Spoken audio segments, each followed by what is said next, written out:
Сауалымның негізі мынау қазақстандықтарды қылқындырып бара жатқан лудоманияға қатысты. Алдымен енді осы құмар ойынның құлқыны туралы ақпарат берейін. Елімізде қазір 350 мыңнан астам азамат құмар ойынның инесіне отырған. 2019 жылмен салыстырғанда өткен жылы құмар ойындарымен бәс тігу елімізде 40 есеге көбейген. Ол олма, букмекерлік кеңселердің бір жылдық қаржы айналымы 1 триллион теңге болған. Лудомания дертіне шалдыққан 174 мың жас қазақстандық 36 миллиард теңгеге бәс тіккен. Қазір енді құмар ойын ойнайтындар шетінен қылмыскер болып жатыр. Өткен жылы 157 мыңнан астам қылмыс жасалса, соның 20% құмар ойынға құныққандардың мойнында. Ал суицид жасаған 3676 отандасымыздың әр 5-шісі лудомания дертіне шалдыққан деген дерек келді. Бұл енді лудомания бір адамның тағдырын құртпай тұтас отбасыларды білдіреді.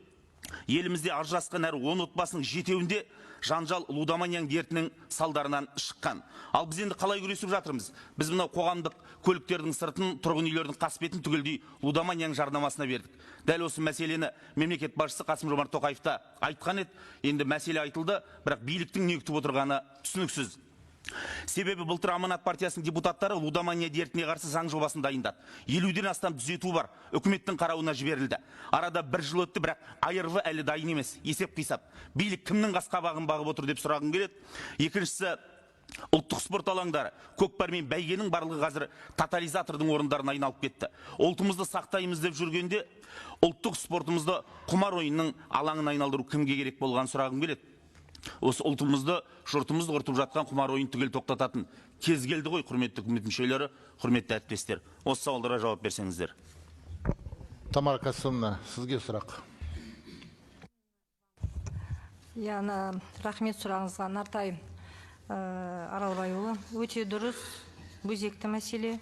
Өзіңіздеріңізге, барлықтарыңызға белгілі, біздің ойын бизнес туралы заңымыз 2007 жылы қабылданды.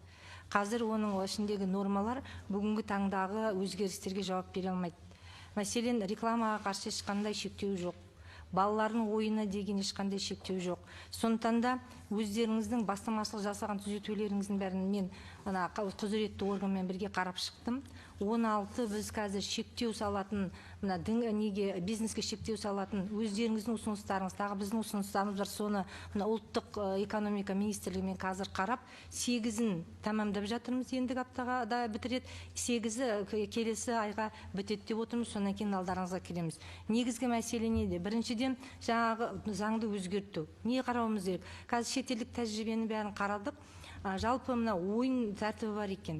Ойын тәртібіне сәйкес азаматтарға ойынның қанша уақыт ойналу керек, оның лимиті болу керек, қанша ставка қою керек, оның лимиті болу керек, сонан кейін қанша сома қою керек, соның бәрі лимиті болу керек, соны сол шектеуді бірінші шектеу деп беріп жатырмыз. Екінші, реклама жөнінде өте дұрыс айттыңыз. Жалпы мына шетелдік тәжірибе қаратын болсақ, бірде-бір сыртқы реклама құмар ойындарында болмау керек. Сыртқы реклама құмар ойындарын көрсетпеу керек. Сондықтан да рекламаға шектеу салу жөнінде толық тиімді көрсеттік. Енді тек қана өзі сол букмекерлік конторалар отырған жерде, содан кейін спорттық телеарналарда реклама жасауға болады деген айырбында қарастырып отырмыз. Содан кейін үшінші мәселе, қазір жалпы жаңа өзіңіз айттыңыз, олардың жұмысында да үлкен закрытость дейміз ғой, көлеңкелік жағдай бар. Сондықтан да әрбір тотализатор немесе әрбір столы біздің қаржы министрлігіне интеграция жасалынып, сонымен қанша адам ойнап жатыр, қанша қаражат болды, қанша еңбек неге салық түрінде түсу керек екені жөніндегі жұмыстар түзетулерді жасадық. Жақында сіздердің алдарыңызға алып келеміз. Оның ішінде сіздердің түзетулеріңіз бар, және біздің де қосымша тыйым салуларымыз. Әрине, бизнеспен келісу қиындау болды. 4 ай 5 ай бизнестің өзімен айтысып жатырмыз, қазір соңғысында да бар. Бірақ қазір ұлттық экономика министрлігі біз қолдап отыр, алдарыңызға алып келеміз. Ұлттық экономика министрі Қуантырып мырза. Құрметті Ерлан Жақанұлы, құрметті Нартай Аралбайұлы, өте дұрыс айтып кеттіңіз. Енді қазір осы мәселені біз жан-жақтан қарап жатырмыз. Мысалы, жақын арада тиісті презентацияны жасадық, премьер-министрге көрсеттік. Жалпы біздің заң жобасымыз бизнестің жағдайларын жеңілдету бойынша тиісті заң жобасымыз осында мәжілісте бар. Енді оның шеңберінде депутаттар саласынан депутаттардан тарапынан тиісті ұсыныстар келді. Біз оны, алайда ол жалпы біздің заң жобасының құзыретіне концепцияны кірмейді, бірақ біз оны енгіздік, жалпы қолдадық. Содан кейін АРВ бойынша тиісті реттейтін госорган бар, ол туризмді дамыту министрлігі, ол тиісті АРВ-ны қазір онымен пысықтап жатырмыз, тиісті форманы бәрін жасап, оны біз тез өткізе аламыз. Енді салықтарды бойынша осы мәселені біз реттеуге дайынбыз. Қазір тиісті салық жүктемені көтеруге біз тиісті ұсыныстарын талқылап жатырмыз бизнеспен және мемлекеттік органдармен. Рахмет. Рахмет, жаңа салық туралы ескерте кетейін деп едік. Біз мына құмар ойынын ұйымдастыратындар үнемі бюджетке салық салып жатырмыз, төлеп жатырмыз деп ақталады ғой.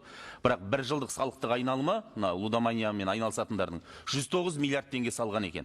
Ал бізде бір адамды құмар ойыннан емдеп шығаруға кемінде 500 мың теңге кетеді, 5 айдай уақыт болады. 350 мың адам бар десек, бұған бір жылда 140 миллиард теңге де кетеді екен. Сонда түсетін салығынан емдеуге жұмсайтын ақшамыз көп, оны да ескеру керек деп ойлаймын алдағы уақытта. Рахмет. Дұрыс. Жауап бересіз бе? Экономика министрінің микрофонын қысқаша жауап беріңіз. Нартай Аралбаева, қазір біз жаңа кодекстің жобасын пысықтап жатырмыз ғой, сонда тиісті жүктемені қарап жатырмыз. Ол деген бөлек құмар ойынның саласында деген бөлек салығы бар, ал содан кейін мүмкін КПН жағынан да оны